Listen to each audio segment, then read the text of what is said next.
How does this work? My YouTube ad campaign won't run. It's not spending. I'm not getting conversions. I think we're all been there, right? Well, today's video, we're gonna be talking about 5 best practices that you need to implement right now to avoid feeling just like that and actually getting results from your YouTube ad campaigns. Let's dive right in. Okay, so number 1, hooking your audience. Okay, it's no mystery that with YouTube ads and video campaigns, you need to hook your audience. If you're not doing that in the first 3 to 5 seconds, I think probably less, the first 1 to 3 seconds, then you are not doing it right. So I think most marketers now have heard of the IDA model, right? So the IDA model is attention, interest, desire, action, right? So we need to follow these criteria or this philosophy within your ads. It actually helps you have an idea of how you're gonna bring attention to your video ad and how you're gonna sell the click. Remember, that's the whole point of a YouTube ad campaign. If you're driving conversions, if that's your objective,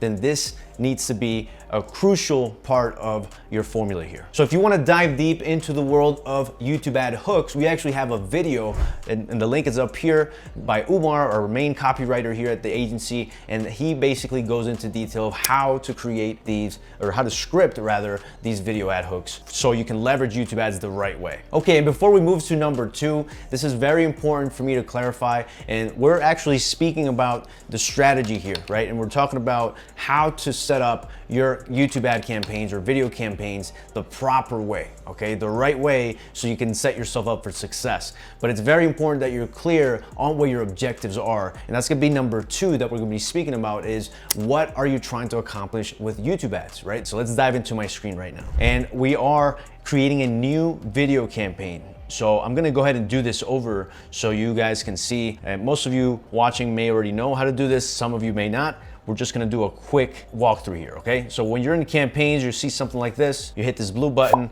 and you wanna go to new campaign, and you're gonna see something like this. What's your campaign objective? So again, this is not a full-on tutorial of setting up the campaign, but this is really keeping in mind the best practices so you can get the results that you're looking for, okay? Hey, really quickly, I just wanted to let you know about our agency's services where we've helped business owners get results like these. Whether you want our team of experts to manage all of your ads or just make video ads for you, or even just teach you how to run ads yourself, you can go down to the description of this video to book a intro call to learn more. Now back to the video. So when it comes to choosing your objective, that is one of the most important things you need to ask, right? Is what am I trying to accomplish with YouTube ads? And what stage of my business am I in order for me to decide, okay, hey, I think we need to get more prospects, or I need to focus more on brand awareness campaigns, type of campaigns, right? But most of you watching this, you're most likely looking to create campaigns to get a specific result, and it's around getting consistent leads and sales. Whether you're doing affiliate marketing, whether you're doing your own offer, a high ticket program, you're an e-com brand or a SaaS, then you have the possibility of advertising your product or service using YouTube ads. Usually, if you have a sales product, a product that you're selling, then you need to dive deep into the sales objectives, okay? Now, this is a very important piece that a lot of folks forget, and is that if you're gonna drive sales online, you need to have conversion tracking or conversion goals need to be set up beforehand, right? So we do have a complete tutorial about conversion tracking in 2024 set up here. So if you haven't set up your conversion tracking and you're not sure how to go about it, this video can help you with that. So assuming you have conversion tracking set up, then it's time to select that objective with the goals in mind, right? So in this case, we're gonna select sales and we're gonna go with qualified leads, right? And if you have multiple goals, which ideally you want to keep it down to a minimum of 1 or 2 main events, conversion events to use for your campaigns, and we'll explain that in a second. So now that we have an objective and we have a goal selected or a conversion event, then we need to select the campaign type. In this case, we're doing video campaigns. So once we're in the video campaigns, you're gonna see a setup like this. This has been changed every so often. They'll change the setup, the dashboard, the appearance. You could actually change this if you want to look at a different new design. And then you go with the setup here, right? You want to target specific locations, then you go with this. Now, this is very important. I'm going to spend time here. If you have an offer that is mainstream or that is, let's say, a US market specifically, then just simply go for the US market. But if you have an offer that it's very local, I want to be very clear on this. With YouTube ads, yes, it can work, but there's gonna be a reduction in impression share. There's gonna be a reduction in your views, right? If you have a very local campaign going on, it's gonna be very difficult for that to work. It's possible that it can work. It definitely is. We've had students in our YouTube ad buyers group and our private student group that have done local YouTube ads and have gotten results. But you need to be very careful about this in order for you to really understand what's gonna give you the results right. What's the lowest hanging fruit, right? So most of you running offers online, you probably wanna market to the US. Some of you maybe you wanna do the US and Canada. So those are things that, you know, we encourage you to really sit down with your team or just analyze, who am I gonna target? Where's my market gonna be, right? Now, very important side note here, if you're gonna target US and Canada, I would not just select US and Canada, okay?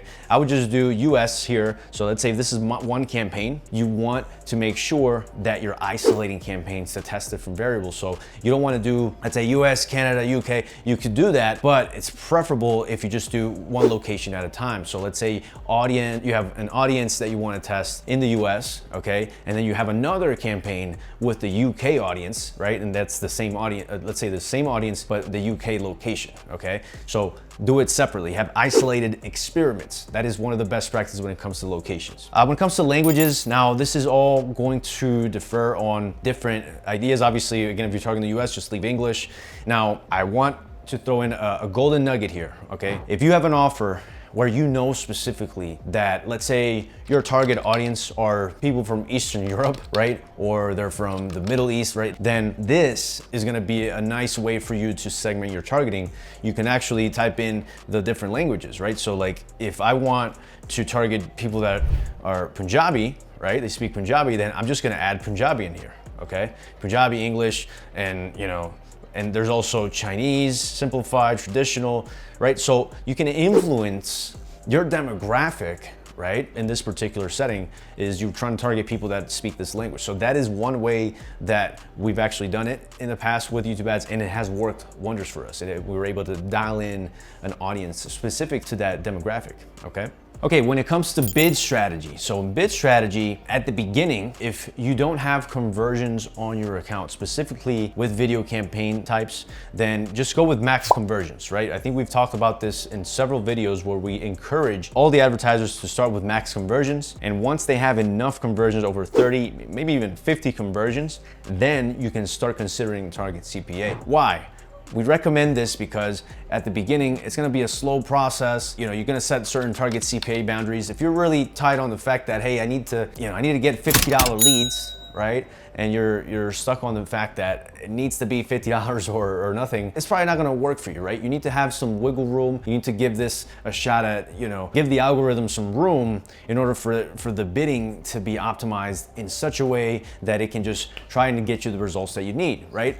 At the beginning, it might overspend a little, right? That does happen in many accounts, but you need to be patient. Once you have conversions coming in, that should be your first objective. So if you want to look at that, that should be your first objective when it comes to setting up this process of the campaign of your objectives. And the reason we're spending more time on this particular subject is because this part is crucial, right? So once you identify the objective and your bidding strategy, now you're gonna have everything else fall into place. Okay, so best practice number 3, you want to simplify your account, right? So once you've got the campaign set up, you have the bidding strategy set up, you know, you have the location, you have the language set up. You wanna go to your audience and set it up in such a way that it's simplified. We've talked about this in other videos. Test one audience at a time, right? Don't do the spaghetti testing in bulk, all the audiences that you could basically imagine that you can think of that's gonna get you results, or that you think is gonna get you results just because it's relevant to what you need to do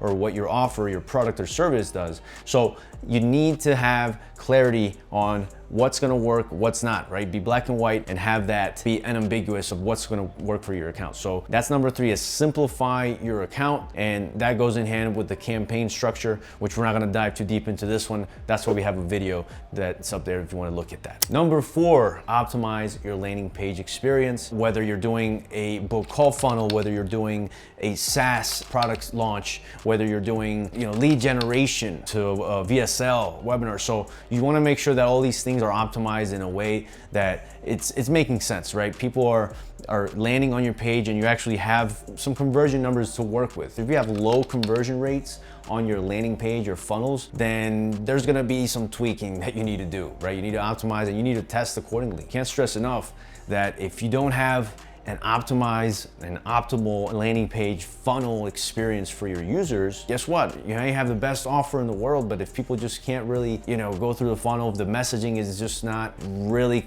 getting the person to move down the funnel, right? Then selling that click doesn't really matter, does it, right? So you need to really dial in the landing page, the messaging. It needs to be congruent, of course, with your ad, right? So that is very crucial as a best practice. Okay, number 5, and the last one here is you want to continuously test and optimize your ads, okay? So it's no different than what we mentioned at the beginning. The beginning is more or less on the hook side, right, of the ad, which is part of the ad process, right, part of the ad optimization. But this part is more so on having a queue of ads, right? I mean, I can show you our list of ads here, or creative queues for particular clients that we have, and you're gonna see we have hundreds of ads, right? This is one of the best practices that a lot of advertisers ignore or business owners ignore.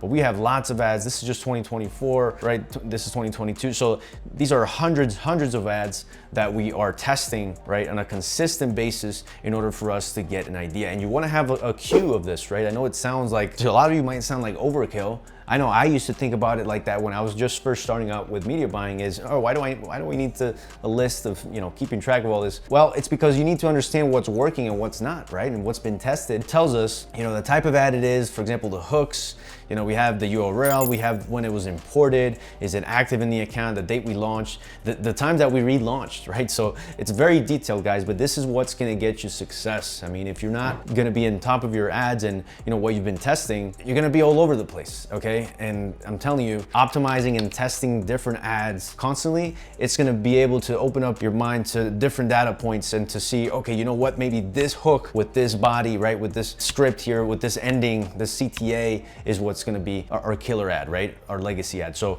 that is it. These are the tips that you need to follow if you wanna maximize your results with YouTube ads. These are the 5 best practices that we can offer you right now